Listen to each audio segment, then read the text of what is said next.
Ustazah Taslimah meninggal dunia saat pimpin khatam Al-Quran di Masjid Asy-Syafiyah, Jakarta Selatan. Ustazah Taslimah meninggal dunia saat pimpin khatam Al-Quran di Masjid Asy-Syafiyah, Jakarta Selatan. Ustazah Taslimah meninggal dunia saat membaca ayat kursi. Saat itu Ustazah Taslimah mengenakan gamis hitam dan jilbab warna merah jambu. Video detik-detik Ustazah Taslimah meninggal dunia viral di media sosial. Ustazah Hajah Taslimah meninggal dunia ketika memimpin pembacaan khatam Quran di pengajian rutin pada Kamis 15 September 2022 pukul 7:45. Tampak dalam video unggahan akun TikTok Latifi Channel mengunggah detik-detik Ustazah Taslimah meninggal dunia. Ustazah Taslimah mulanya tampak lancar membaca surat Al-Baqarah, namun di tengah lantunan tersebut tiba-tiba suaranya mulai melemah dan tiba-tiba badannya jatuh saat duduk.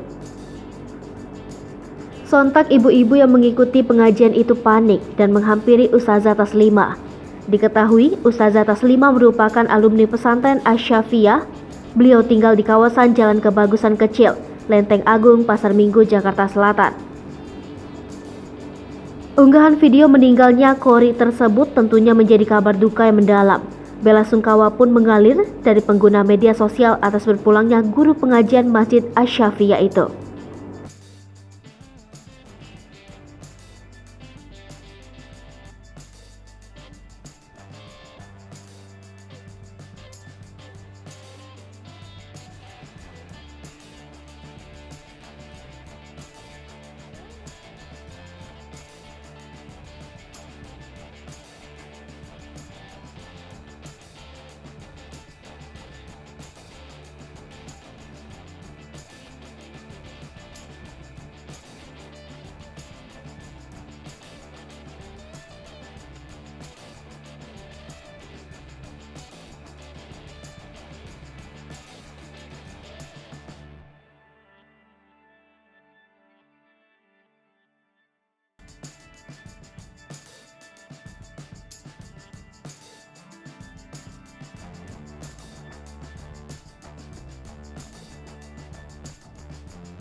Hai pemirsa Sri Popo TV, jangan lupa komen, like, dan subscribe, serta tonton terus berita-berita terupdate lainnya ya.